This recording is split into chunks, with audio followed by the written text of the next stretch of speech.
नमस्कार बच्चों, आप देख रहे हो आपका अपना चैनल पढ़ाई इतनी इजी क्यों। आज की क्लास में हम कक्षा 6 के अध्याय 2 की प्रश्नावली 2.1 के सवाल को हल करेंगे। 1 से 6 तक तो हमने पिछली क्लास में सोल्व कर लिए थे। आगे के क्वेश्चन आज की क्लास में देखेंगे। चलिए देखते हैं 7वें सवाल में क्या दे रखा है। संख्याओं के निम्नलिखित युग्मों में से प्रत्येक के लिए संख्या रेखा पर कौन सी पूर्ण संख्या अन्य संख्या के बाईं ओर स्थित है। इनके बीच में उपयुक्त चिन्ह का प्रयोग करते हुए इन्हें लिखिए। ठीक है, बतानी क्या है भी, कोई भी अपनी पूर्ण संख्याएं दे रखी है, ये वाली 4 सवाल दे रखे हैं एक सवाल के अंदर। ठीक है, तो बताना है कि एक संख्या दूसरी संख्या के बाईं ओर कौन सी है। ठीक है, सबसे पहले तो देखो अपने पूर्ण संख्याओं की संख्या रेखा क्या होती है। पूर्ण संख्या 0 से स्टार्ट होती है। 0, 1, 2, 3, 4, 5, 6, 7 ऐसे आगे चलता जाएगा। ये 8, 9, 10, 11 ऐसे आगे इन्फिनिटी तक चलता जाएगा। ओके, अब बताना है कि बाईं ओर कौन सी स्थित होती है, यानी 1 है और 2 है। अब बताओ इनमें बाईं ओर कौन सा है। 0 की तरफ आते हैं ना तो क्या होती है, बाईं ओर होता है, और 0 से आगे बढ़ते हैं, इस आगे की तरफ जाते हैं तो क्या होता है, वो दाईं ओर हो जाता है। ठीक है, अब 1 है वो क्या है, 2 के बाईं ओर है, और 2 है वो 1 के तो दाईं ओर है और 3 के बाईं ओर है। ठीक है, यानी छोटी संख्या होगी वो बड़ी संख्या के क्या होगी, बाईं ओर होगी। आया समझ में।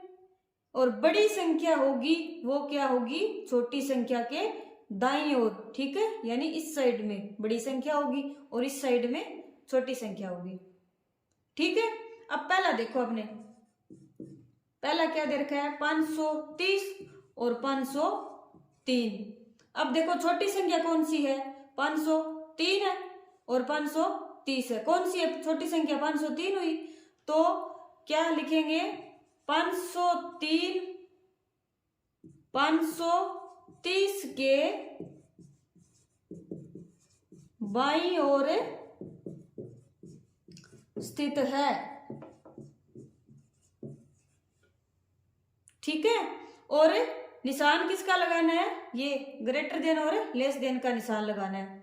ठीक है, अब बताओ 530 और 503 में बड़ा कौन है, 530 और छोटा 503। तो बड़े की साइड में ये खुले वाला निशान आता है, मुंह उसका खुला होता है बड़े की साइड में, और छोटे की साइड में मुंह बंद होता है। ठीक है, अब बी वाला देखो, 370 और 307 में छोटा कौन है, 307 और 370 क्या है, बड़ा। तो क्या लिखेंगे, 307 है वो 370 के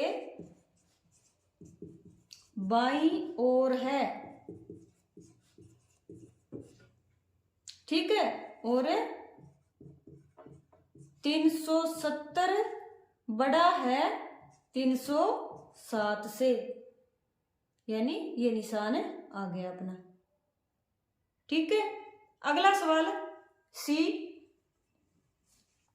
क्या दे रखा है, 9, 8, 7, 6, 5 और 5, 6, 7, 8 और 9।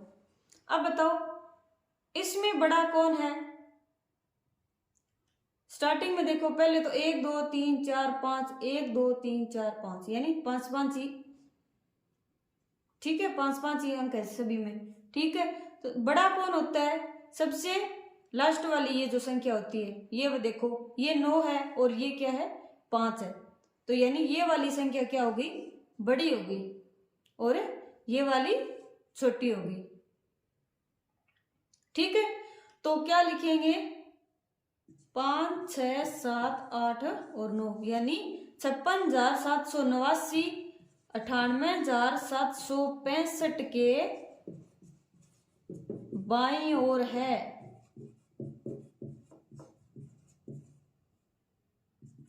ठीक है, और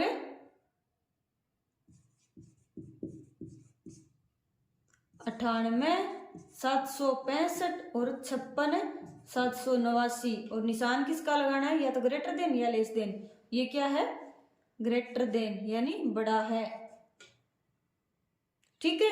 और डी 98, 30, 4, 1, 5 और 1, 0, 0, 2, 3, 0, 0, 1, ठीक है।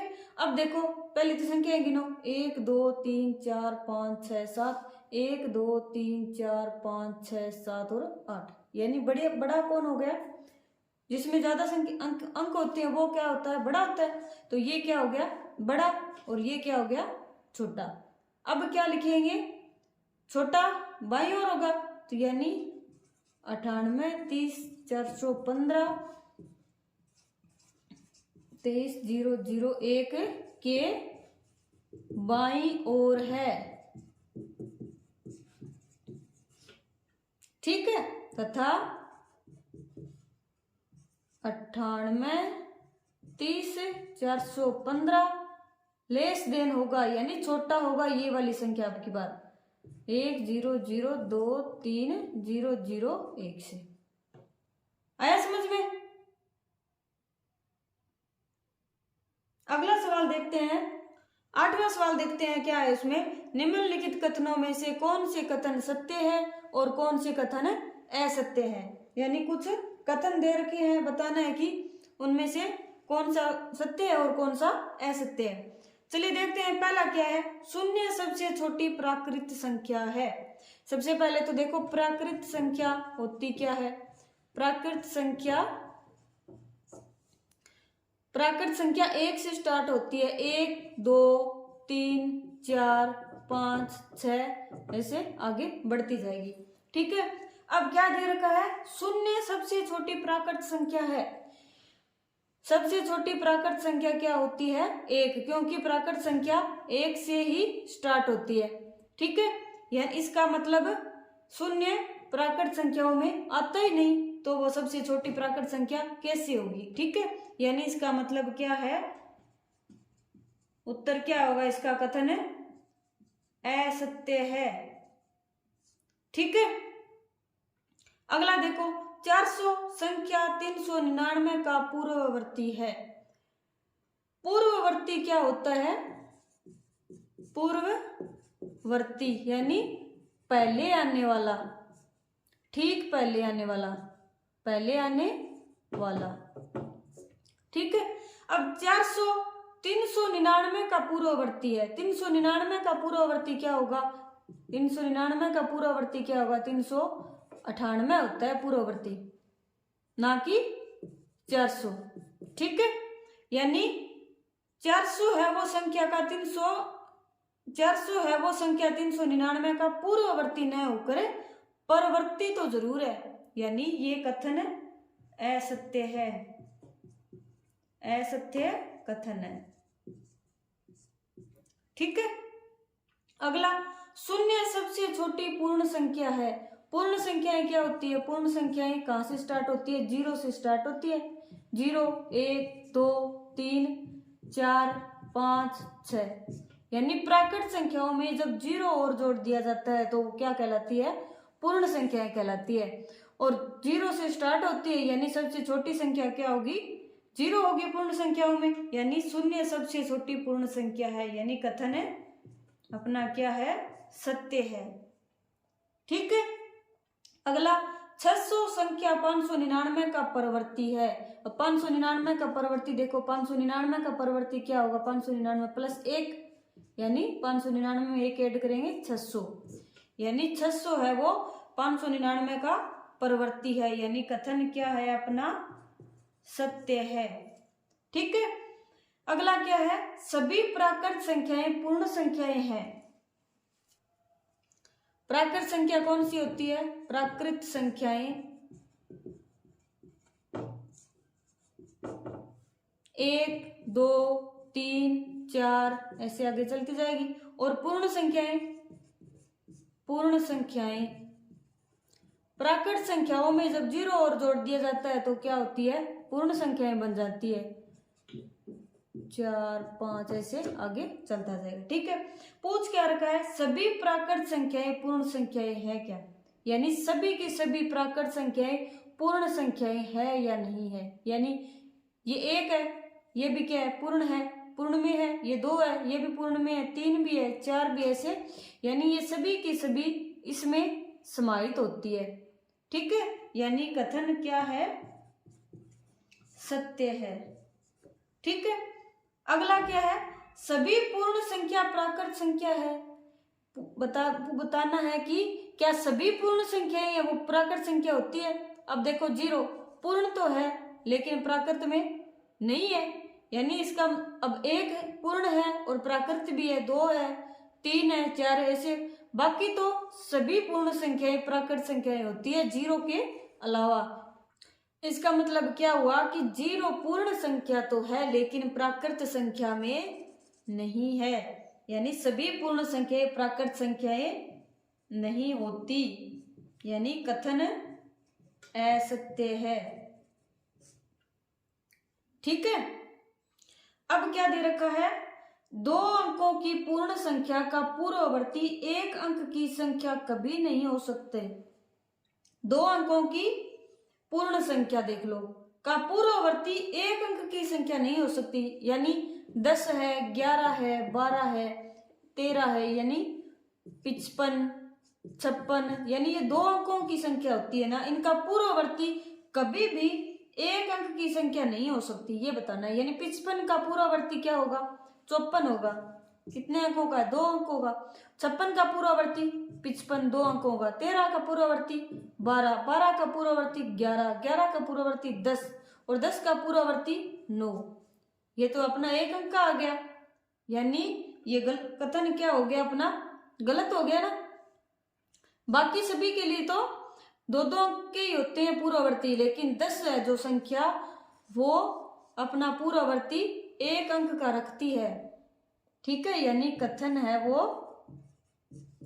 असत्य है। ठीक है, अगले में क्या दे रखा है, 1 सबसे छोटी पूर्ण संख्या है, यानी 1 है वो सबसे छोटी पूर्ण संख्या होती है, ये बता रखा है। अब पूर्ण संख्याएं कौन सी होती है अपनी, पूर्ण संख्याएं कहां से स्टार्ट होती है, 0 से स्टार्ट होती है, 0 1 2 3 4 5 आगे चलती जाएगी। 0 से स्टार्ट होगी यानी सबसे छोटी संख्या क्या होगी, फिर 0 होगी, और 1 तो 0 से बड़ा हो जाएगा, यानी 1 है वो सबसे छोटी पूर्ण संख्या नहीं होती, 0 है वो सबसे छोटी पूर्ण संख्या होती है, यानी कथन है वो